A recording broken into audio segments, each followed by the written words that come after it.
Entonces la columna de Winogradsky nos sirve para estudiar esas composiciones. Se la arma con una parte de lodo y otra parte de agua. Nosotros cuando la hicimos el año pasado, no sé si vieron el video, el video estaba, yo creo que lo puse en el blog, que se los puse la semana pasada en el blog, el videito de cuando armaron esas columnas que están allá, ¿sí? En ese momento lo que hicimos fue colectar agua y barro en un balde de una zanja que está en un lugar cerca de mi casa. Y tomamos toda la muestra de ahí, ¿sí? Alternativamente, si nosotros queremos estudiar el agua de algún lago o eso, se puede esterilizar una muestra de barro y usar, digamos, una parte de barro ajeno, digamos, a la muestra y trabajar con la muestra de agua para ver un poco la composición de organismos sobre específicamente los que van a metabolizar los compuestos de azufre, ¿sí? También se pueden usar a veces otros compuestos y estudiar otro tipo de organismos, pero lo tradicional de la columna de Winogradsky es esa. Entonces, lo que se le pone a la columna es una fuente de azufre, ¿sí? Que puede ser sulfato de calcio, por ejemplo. Acá entre las tres columnas que hicimos una que era con compuestos así químicos, comprados en una química, pesados, perfecto. Y después trabajamos con otras dos recetas que eran una más casera y la otra todavía más casera, ¿sí? Entonces usamos, en una usamos así, creo que era sulfato de calcio o alguno compuesto de azufre. En otra, no me acuerdo qué usamos, y en otra directamente pusimos una barrita de azufre, esas que se compran en el mercado. Y se le pone también una fuente de carbono, en general algo de degradación lenta, por eso se suele usar celulosa. Se suele poner un poco de papel de diario o de algún papel cualquiera, ¿sí? que no tenga demasiada contaminación de tinta, puede ser papel higiénico, papel tisú, alguna cosa de esas. Pero que es celulosa, es carbono, átomos de carbono que se van a ir degradando y soltando, liberando de manera lenta, ¿sí? Para que ellas lo puedan utilizar como fuente de carbono y en algunos casos también como fuente de energía. ¿Quieren que las traiga? El video está en el grupo. ¿Vos no las sabías? No, esas tienen abajo la fuente de carbono o se va abajo solo. Se pone abajo. La parte de abajo, no sé si todavía se ve. Pero esta es la fuente de carbono. Claro, en la parte de abajo y después se pone el barro arriba. ¿Sí? Ponemos la fuente de carbono, del azufre. Exactamente. Y es más o menos mitad barro, mitad agua. ¿Sí? Dependiendo de la composición de microorganismos que tengamos en la muestra, o sea, estos se van a desarrollar en función de lo que viva. Lo que estamos haciendo es un cultivo de enriquecimiento. Pero con una técnica que no es usar un medio de cultivo específico, sino la misma muestra, ¿sí? Lo que vamos a hacer entonces es enriquecer la muestra que había originalmente.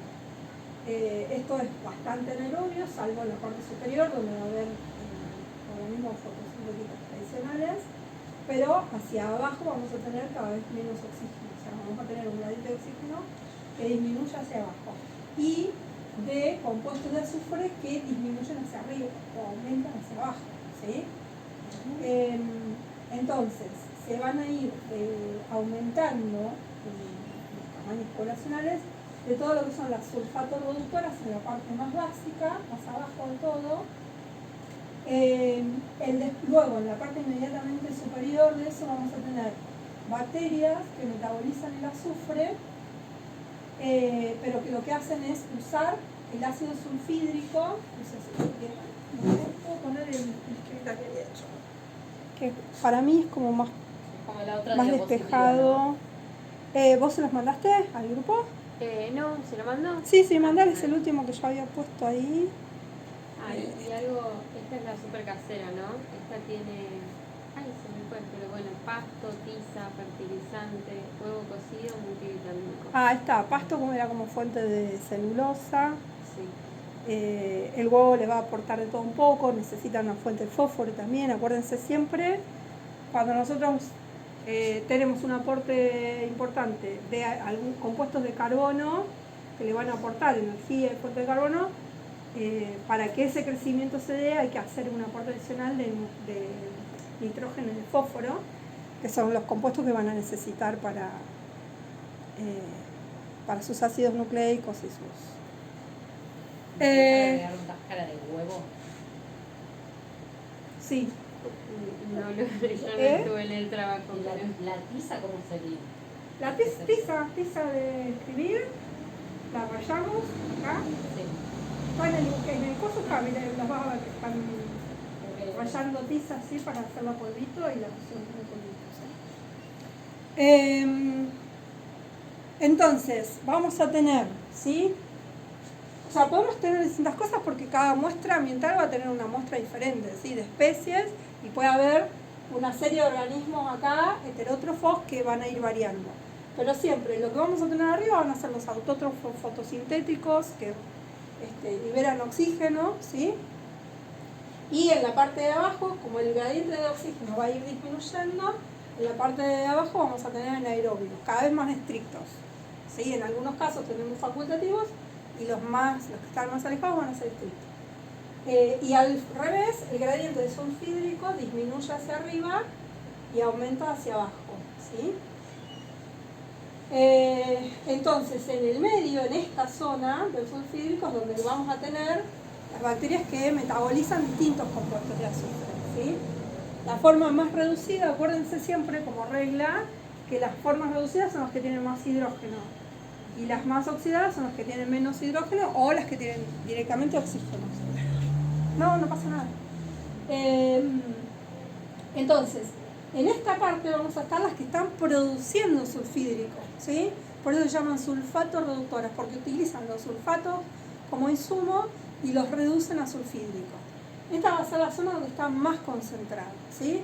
Y está pintada en un tono casi negro, porque esos compuestos de azufre tienen tonos oscuros y se suelen poner muy oscuros. Ahí en el barro mucho no se nota la diferencia, porque el barro ya de por sí es oscuro, pero los compuestos azufrados,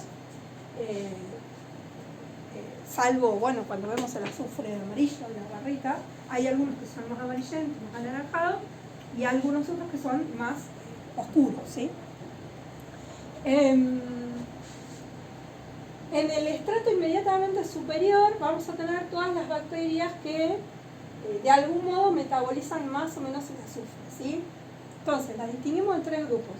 Primero las verdes del azufre, que van a ser las que más toleran las altas concentraciones de sulfídrico y que van a utilizar el sulfídrico como insumo y lo van a oxidar primero a azufre elemental y luego a sulfatos, ¿sí? ¿Cómo va, Liana? No hay problema.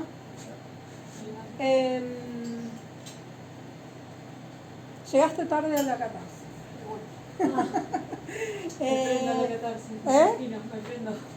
Bueno, después hacemos otro poco. Cuando hagamos otro crédito. Entonces, estábamos repasando un poco. ¿Vos tuviste la clase pasada? No. Bueno, estábamos repasando la columna de Winogradsky, que es un tema importante, digamos, en la parte de ecología microbiana, que se usa para estudiar sobre todo las bacterias que están dentro de lo que es la cadena de metabolismos del azufre, ¿sí? Cuando vos estás cursando ecología, No. ¿vos Laura la cursaste? Ya la cursé. Sí. Bueno, vos te acordás un poco de la dinámica de lagos, así vagamente, ¿sí? Pero, bueno, habíamos estado haciendo un poco de repaso de eso. ¿Qué pasa en los lagos? ¿Sí? En los lagos vamos a tener el agua estratificada en zonas que van a estar algunas más, lo que esté más cerca de la superficie va a estar mucho más oxigenado y lo que esté en el fondo va a estar menos oxigenado, ¿sí? Y en el fondo es donde se empiezan a acumular compuestos de azufre, especialmente ácido sulfídrico, que es la forma más reducida, y en el medio algunos compuestos un poco más oxidados. Después vamos a tener distintos lagos, que eso también lo van a ver, lo vieron en ecología, que se clasifican en función de si tienen o no tienen épocas de mezcla, ¿sí? Hay algunos lagos que están estratificados de manera permanente y otros que tienen 1, 2 o varios periodos de mezcla durante el año, ¿sí? Que va a tener que ver, en general, el tema de los periodos de mezcla con las temperaturas del agua, ¿sí? A medida que el agua se hace más, se acerca a los 4 o 5 grados, se hace más densa, más pesada y se va al fondo. Entonces dependerá si son lagos tropicales o si son lagos que se congelan, van a tener cada uno distintas dinámicas, pero van a tener distintos periodos de mezcla, ¿sí? Y en general los que están estratificados de manera permanente suelen ser lagos muy salinos, donde la sal hace que el agua sea, en esa zona, bueno, no el agua, sino la solución, ¿sí? Sea muy densa y entonces la estratificación se hace mucho más permanente, ¿sí? Entonces muchas de estas bacterias, sobre todo las púrpuras del azufre, son bacterias que las solemos encontrar en ese tipo de lagos que están muy estratificados porque necesitan un ambiente un poco más estable, digamos, ¿sí? No les beneficia demasiado que haya periodos de mezcla. Entonces, la columna de Winograd es una manera de poder estudiar un poco las composiciones, o sea, es un cultivo de enriquecimiento que hacemos en el laboratorio tomando una muestra de agua o de agua y barro y dejándolo crecer en el laboratorio y observando qué es lo que pasa después de un tiempo.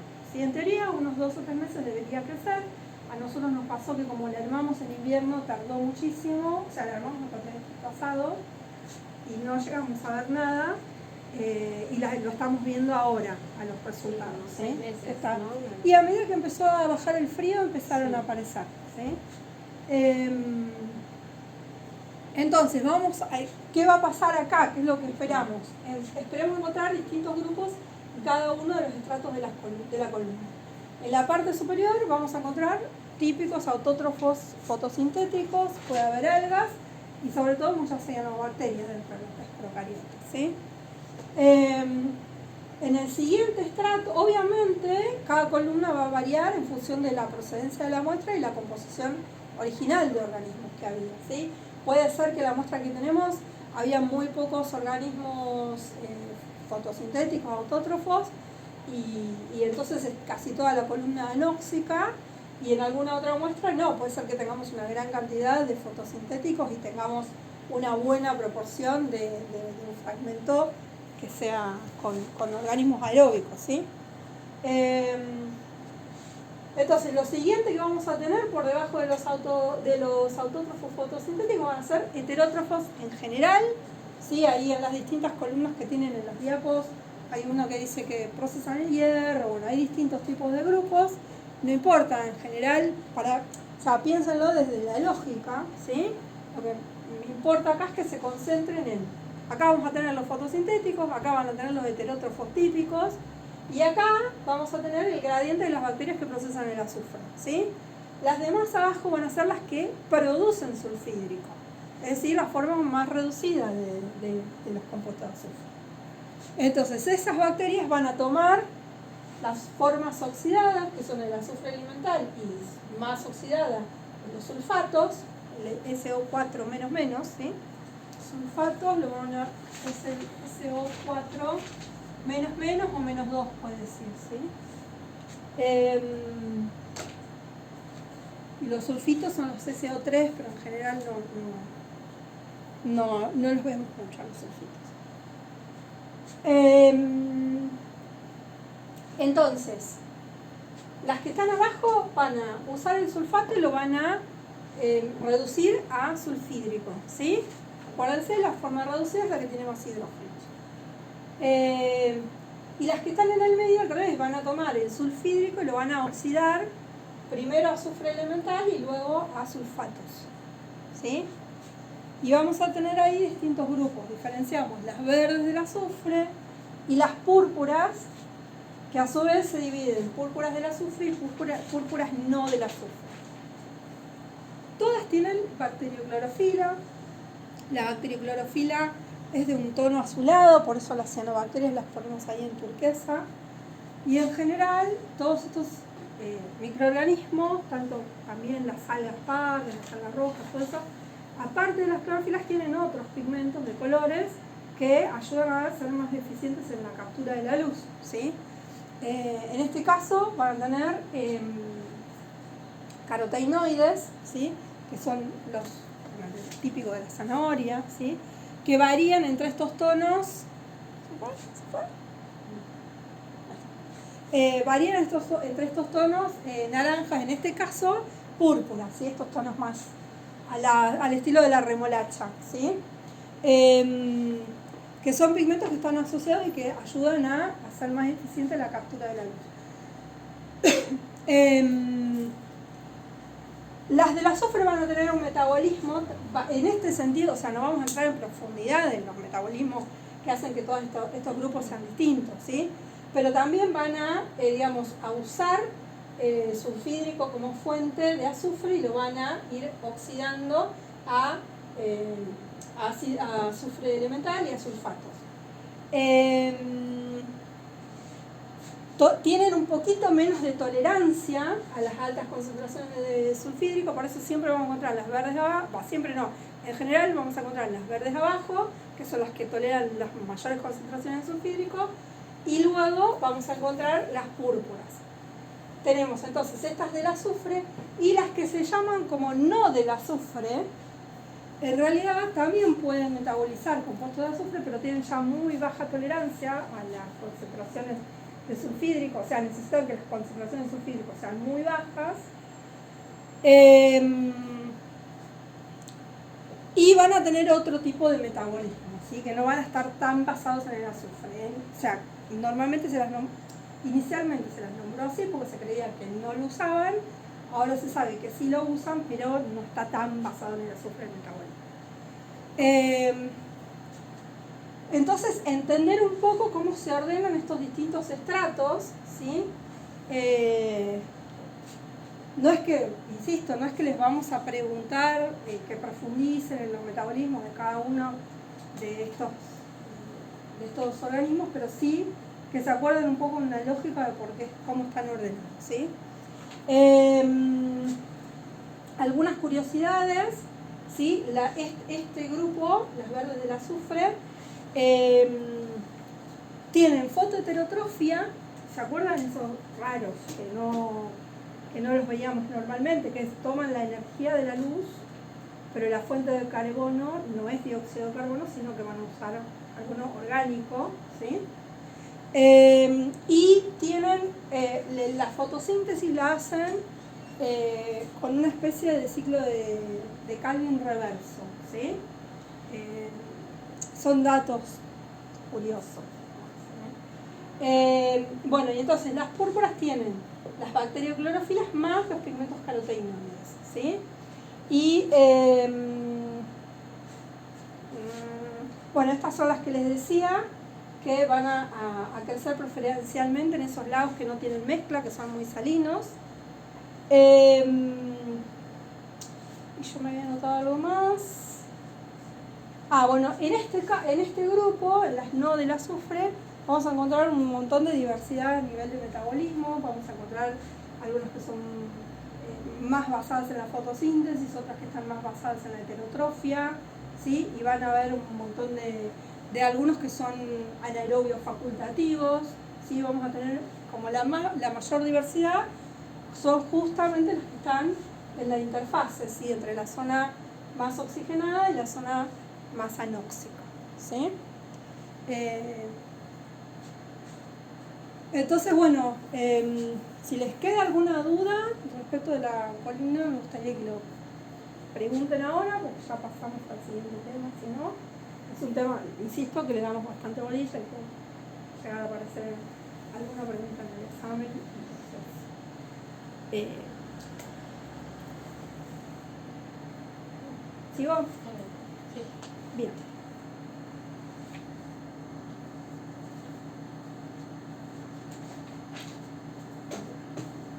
Bueno, entonces en la presentación tienen varias diapos mostrando, digamos, sí, con ejemplos, más o menos lo mismo que les mostré en el gráfico, nada más que como tienen más información, ¿sí? El gráfico está como un poco más depuradito. Ahí en esta tienen ejemplos, ¿sí? de géneros, ¿sí? que están dentro de cada uno de esos grupos. Y acá, bueno, algunas columnas que están más prolejitas que la nuestra. Y sospechamos que, como quedan acá en el laboratorio, esto lo usa mucha gente, que por ahí las mueven, el barro se levanta. Esta es la que está medio Esa está abollada. Habrá Sí. caído. Sí, alguno que se cayó, bueno. Por ahí las mueven, no saben que las tienen que mover, bueno. El otro día estaba el barro bastante levantado, ¿no? Ahora la veo bastante transparentona, pero el otro día estaban como el barro. Entonces, bueno, podemos pasar esas cuestiones.